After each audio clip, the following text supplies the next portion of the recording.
The bitter wind cut through the Wyoming valley like a knife, carrying the promise of another harsh winter.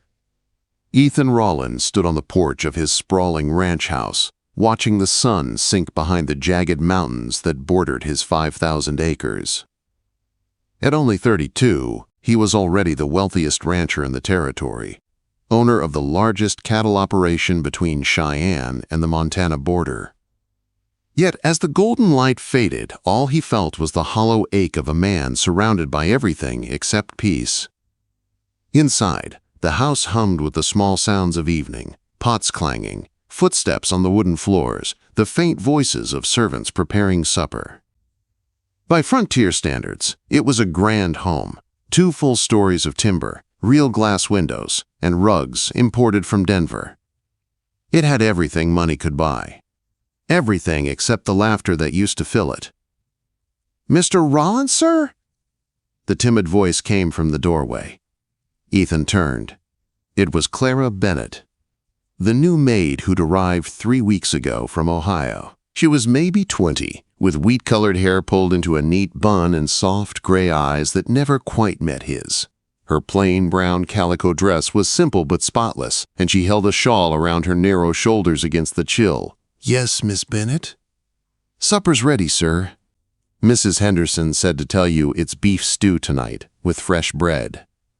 He nodded, but didn't move. The girl shifted from one foot to the other, clutching her shawl tighter. He'd noticed that about her, how nervous she always seemed, like a sparrow ready to take flight. Mrs. Henderson, the housekeeper, had told him Clara's story, a merchant's daughter from Cincinnati whose family lost everything in bad investments. Her father drank himself to death, her mother died soon after, and Clara had come west looking for work, any work. "Will you take it in the dining room, sir?" she asked quietly. "The study," he replied. "I have ledgers to review." "Yes, sir." She bobbed a curtsy and disappeared. Ethan remained outside a while longer, watching as twilight deepened. 3 years. 3 long years since Sarah and little James had been buried on the hill by the cottonwoods. He'd built this empire since then, thinking maybe if he worked hard enough the pain would fade. It hadn't. Inside his study, the fire burned low. The room smelled of old books and tobacco. On the wall hung a single portrait, Sarah in her wedding dress, holding their infant son. It was the only trace of warmth left in the house. When Clara entered with a tray, she moved quietly, setting down the bowl of stew and bread with careful hands. "Thank you," Ethan said, taking his seat. "Mrs. Henderson wanted to know if you'll need anything else tonight. She's not feeling well and means to retire early. Tell her to rest. I'll manage fine." Clara hesitated, glancing at the portrait on the wall. "Beautiful family, sir," she said softly. Then she flushed, realizing she'd spoken out of turn. "They were," he said simply. She curtsied and hurried out. Ethan ate without tasting a thing. When he finally rose from his desk hours later, the fire had burned low and the wind howled through the eaves. But as he climbed the stairs toward his room, a faint voice drifted down the hall. He stopped, frowning. It came from the kitchen. Moving silently, he followed the sound until he reached the doorway. There, in the dim lamplight, was Clara. She was washing dishes, her sleeves rolled to the elbows, lips moving as she talked softly to herself. "Tomorrow I'll dust the parlor extra well," she murmured. "Mr. Rollins doesn't use it much, but it should still be proper. And I'll polish the silver again, even though Mrs. Henderson says once a week is enough. It's such fine silver, probably worth more than Papa's whole store was." Her voice cracked, and Ethan saw her shoulders shake. She gripped the basin, whispering, "No crying, Clara Marie. You're lucky to have this place. A roof, food, wages. Some girls don't get even that." Then softer, almost like a prayer, "Mr. Rollins is kind. Just so sad all the time, like he's looking at ghosts." Ethan stepped back into the shadows, his heart twisting. He hadn't spoken of his grief to anyone, yet this quiet girl had seen straight through him. He went to bed, but her words wouldn't leave his mind. The next night, he found himself watching her more closely during supper. She moved gracefully, though her hands trembled slightly when pouring his coffee. Her eyes flicked up only once, meeting his for half a second before darting away again.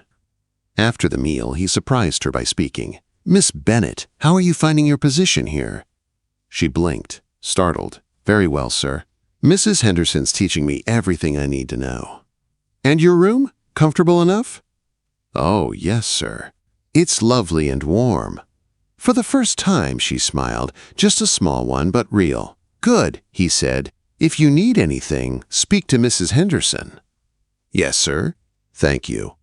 That night, Ethan lingered in his study after dinner, pretending to work but really listening. Around midnight, the floor creaked softly outside. The door opened. He slouched in his chair, eyes closed, breathing slow and even, pretending to be asleep. Through his lashes, he saw Clara tiptoe in, a tray in her hands. She froze when she saw him sleeping, then carefully gathered the empty dishes. But before leaving, she paused by his chair. Ethan felt the faint brush of movement, the blanket from the back of the chair being pulled gently over him. "Poor man," she whispered. "Working yourself to exhaustion won't bring them back." Her voice trembled. "I know. I've tried it myself." She tended the fire quietly, coaxing new warmth from the coals, then stood for a long moment looking at the portrait of Sarah and James. "You had a beautiful family, Mr. Rollins," she said softly. "I hope you find peace someday." The door closed behind her, and Ethan sat motionless. For the first time in years, something inside him stirred. The shy, nervous Maid, who hardly spoke by day, had shown more genuine care in a few quiet moments than anyone had since his wife's death. He looked at the blanket she had laid across him, still warm from her hands, and for the first time in 3 years, Ethan Rollins didn't feel entirely alone. The pattern began without planning. Every night, after supper, Ethan would retire to his study, pretending to work late over his ledgers. And every night, just before midnight, Clara would slip quietly through the door. Believing him asleep, he would listen as she moved softly around the room, collecting dishes, straightening the desk, and always pulling that blanket over him with the same gentle care. Each time she thought he was asleep, she spoke in whispers that were never meant to be heard. Little thoughts, half prayers, things she carried alone. "Your hands are cracked from the cold, sir," she murmured one night. "I made this salve from beeswax and herbs. My mama taught me. I'll leave it here." "It helps." She placed the small tin on the side table, then added softly, "You're not as old as you try to seem. It's the grief that's aged you." "I understand that too." Ethan sat motionless, pretending to dream, but inside he was wide awake, his heart twisting at her kindness.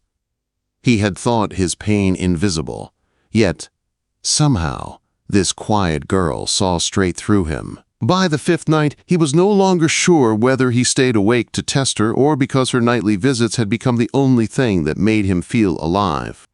Her voice filled the silence that had ruled his house for 3 years. Her words were small, but they mended something in him that work and wealth never could. Then came the 7th night. He waited, as usual, sitting in his chair with his boots off, head back, pretending to sleep. But tonight, Clara was slower coming in. Her footsteps dragged, uneven. Through half-open eyes, he saw her set down the tray with trembling hands. She swayed, catching herself on the edge of the desk. Even in the low firelight, he could see her face was flushed and pale all at once. Sweat glistened on her forehead. "Just a little fever," she whispered to herself. "Nothing to fuss about. Can't lose this job. Not after all this time." She tried to move toward him, that same blanket in her hands, but her knees buckled. Ethan leapt up, catching her before she fell. "Miss Bennett!" Her eyes widened in shock. You were awake?" Quote. "I know," he said quickly. "You're burning up." "I'm fine, sir," she tried to protest. "Please don't wake Mrs. Henderson. She'll think me weak." But her voice broke, and she shivered violently. Ethan didn't hesitate. He carried her to the chair by the fire and shouted, "Mrs. Henderson!" The old housekeeper appeared within moments, wrapped in a robe. One look at Clara and she clucked her tongue. Fever, I knew it. Girl's worked herself half to death. Get Dr. Morrison, Ethan ordered. At this hour? For a maid's fever? Now, Ethan said firmly. She's under my protection. Clara whispered weakly. You mustn't trouble. But he silenced her with a look. Within an hour, Dr. Morrison arrived. The gruff old man examined Clara and nodded. Just exhaustion and a touch of fever. She needs rest and good food. Keep her in bed for a few days. She'll mend fine. When the doctor left, the house fell silent again. Ethan stood by the fire, staring at the small tin of salve Clara had left him, the little token of her care. For the first time in years, his heart ached not from grief, but from worry for someone still living. For 3 days, Clara stayed abed under Mrs. Henderson's watchful eye. She fretted about her chores, about being a burden, about losing her position. Girl doesn't know what kindness is, Mrs. Henderson muttered. Been kicked around too long. On the 4th day, Ethan knocked on Clara's door. Her soft "come in" reached him through the wood.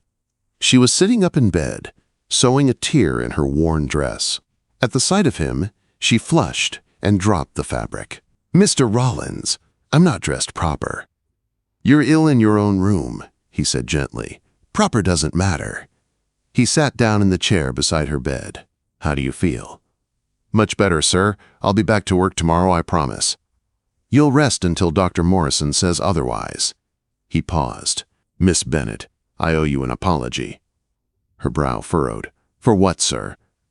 For deceiving you, pretending to sleep while you spoke and tended the fire. It was wrong of me. Clara's cheeks turned pink. She looked down at her hands. I'm the one who should apologize, sir. Talking to you like that, taking liberties, you must think me foolish. He shook his head. No, Clara. I think you're one of the kindest souls I've met. Those things you did, the blanket, the fire, the salve, those were not foolish. They were human. They were everything I'd forgotten the world could be. Her eyes filled with tears. I know about loss, Mr. Rollins. I know how it feels to be alive and yet invisible. Like you're walking behind glass while everyone else lives their lives. No one should feel that alone. The room fell quiet except for the soft crackle of the fire. You won't lose your job, Ethan said finally. In fact, he hesitated, when you're well, I'd like you to take on the role of head housemaid. Higher wages, lighter duties. You've more than earned it. But I've only been here 3 weeks. And in those 3 weeks, you've shown more heart than some people show in a lifetime. He rose to go. Rest now. Mrs. Henderson will tell you more when you're well. Mr. Rollins, she said softly as he reached the door, those nights, were you really awake every time? He turned back, smiling faintly. Every one of them. Her hand flew to her mouth. Then you heard everything? Everything, he said. Oh, how mortifying. Not mortifying, he replied gently, illuminating. You showed me what kindness sounds like. He left her then, but his heart was lighter than it had been in years. 2 weeks later, when the February blizzard rolled down from the mountains, Ethan found himself thinking of her again. He had ridden out to the north pasture to check on the cows, ignoring his foreman's warnings about the storm. By the time he turned for home, the world had vanished in a blur of white. The wind screamed, snow stung his face like needles, and his horse stumbled through chest-deep drifts. Hours later, half frozen, he reached the ranch house and collapsed at the kitchen door. It flew open, and there she was, Clara, still pale from her own illness, but strong and steady as she caught him. Mr. Rollins, she cried. Oh, thank God, quote. She dragged him inside, shouting for Mrs. Henderson. In moments, the kitchen came alive with movement. Blankets, hot water, steam rising from the stove. Clara knelt beside him, her hands chafing his frozen fingers, her breath trembling. This will hurt, she murmured, but it means the blood's coming back. Hold on. For an hour, she worked beside Mrs. Henderson, reviving him with broth and steady hands. When the fire's warmth finally reached his bones, he felt her arms around him, holding him steady through the shaking. That night, Clara stayed by his side until he slept, whispering softly, You're safe now. You're home. And for the first time in years, Ethan dreamed of warmth instead of loss. Sunlight poured through Ethan Rollins' bedroom window when he woke.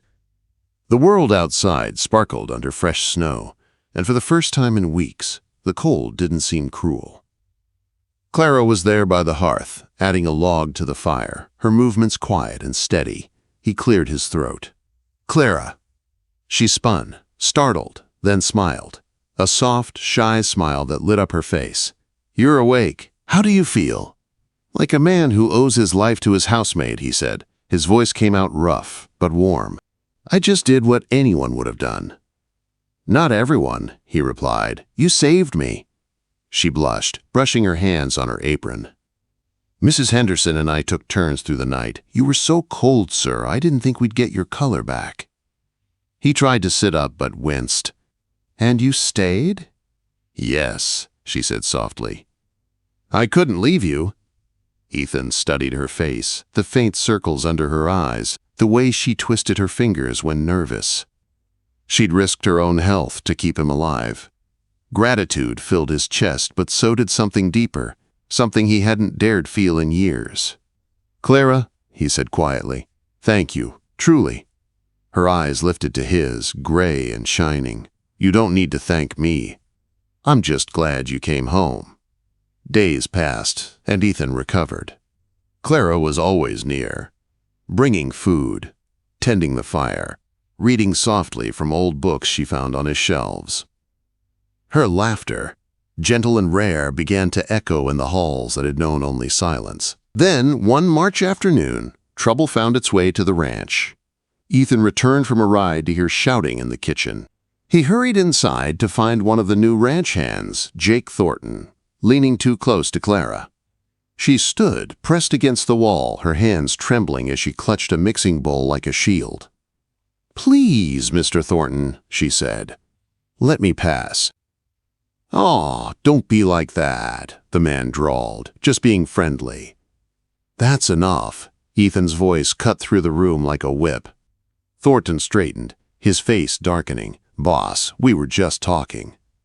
"Looked to me like she asked you to stop," Ethan said, stepping closer. "You're finished here. Get your wages from Charlie and be gone by morning." "You're firing me?" "For this little misunderstanding? For harassing a woman under my roof." Thornton's eyes narrowed. "You'll regret this." "Not as much as you will if you're still here by sunrise," Ethan said evenly. The man spat on the floor and stormed out. Clara sagged against the wall, tears glinting in her eyes. "I'm sorry," she whispered. "I should have kept quiet." "Don't you dare blame yourself," Ethan said. "You did nothing wrong." "But he'll spread rumors," she said bitterly. "Men like that always do." "Let him talk. No one will believe him." "You can't promise that," she said, shaking her head. "It's better if I leave, sir, before I cause trouble." "You're not leaving," Ethan said firmly. "This is your home now." "My home?" she said softly, as if testing the word. "I'm a servant, Mr. Rollins. I don't have a home." He looked at her, his heart heavy. "Then you'll have one here as long as I draw breath." Before she could answer, a crash sounded down the hall. They rushed to her room to find the window shattered. On her bed lay a dead rat, and scrawled across the wall in mud were 2 words: "Uppity Maid." Clara's face went pale. "He did this," she whispered. "Pack your things," Ethan said quietly. "You're moving to the blue room upstairs." "I can't," she protested. "That's a family room. You're under my protection. That makes you family." She tried to argue, but his tone left no room for it. That night, she moved upstairs. Mrs. Henderson fussed over her like a mother hen, and Ethan set guards on the property until Thornton was gone for good. But the damage to Clara's heart couldn't be mended so easily. She felt she'd brought shame and danger to his home, and guilt haunted her eyes. 2 nights later, Ethan found her crying quietly in the barn. "I'll leave tomorrow," she said when he approached. "You've done too much for me already." He sat beside her on the hay, the smell of horses and pine smoke thick in the air. "Clara, do you know what Charlie told me after my wife died?" She shook her head. "He said pain makes us foolish, but running from the people who care about us is the biggest foolishness of all." "You're not running again. Not this time." She looked at him through tears. "I'm scared." "So am I," he admitted. "But I'd rather face it with you than go back to living half dead without you." Her breath hitched. "You can't mean that." "I do," he said simply. "You're the light in this house. You're the reason it feels like home again." Quote. Slowly she reached out, her fingers trembling. "Ethan!" He took her hand in his. "Clara, I don't care what the world thinks. I care about you." The words hung in the air, like a vow. A week later, a letter arrived from Denver. The powerful Ashcroft family wanted to discuss business. When Ethan refused their offer, their daughter Evelyn came to the ranch herself. Rich, beautiful, and dangerous in all the ways vanity and power could make a woman dangerous. She insulted Clara, called her a servant who didn't know her place, and offered Ethan wealth, influence, even marriage. But Ethan only said no. Evelyn's smile turned to ice. "Then I'll make sure everyone knows what kind of man hides a maid in his house." Her threats spread faster than wildfire. Rumors poisoned the town, but Ethan stood firm, and Clara stood beside him, refusing to hide. When Evelyn returned to humiliate them in front of guests, Clara finally lost her silence. "You can lie about me all you want," she said, voice trembling but strong. "But you will not stand in this house and insult the man I love." Quote. Evelyn's eyes went wide. "Love?" "Yes," Clara said proudly. "I love Ethan Rollins. And if that makes me a scandal, then so be it." Evelyn fled, furious and defeated. That same evening, as the sun dipped low behind the snowy peaks, Ethan turned to Clara. "Let them talk," he said. "Let them gossip. I'm done living for ghosts." He took her hands, eyes steady. "Clara Marie Bennett, will you marry me?" Tears spilled down her cheeks. "Yes," she whispered. 1,000 times yes. They married at sunset on the front porch of the ranch house. The sky blazed gold and crimson. Cowboys cheered. Mrs. Henderson wept. And as Ethan kissed his bride, warmth returned to the house that grief had long claimed. Months later, the lies had faded. The ranch prospered again. One morning, Clara took Ethan's hand and placed it on her belly, smiling through tears. "There's going to be a baby," she said softly. He froze, then laughed, a sound that carried across the valley. That night, as they sat by the fire, Clara dozed off in her chair, a blanket slipping from her shoulders. Ethan pretended to sleep beside her, then quietly reached out and covered her with it.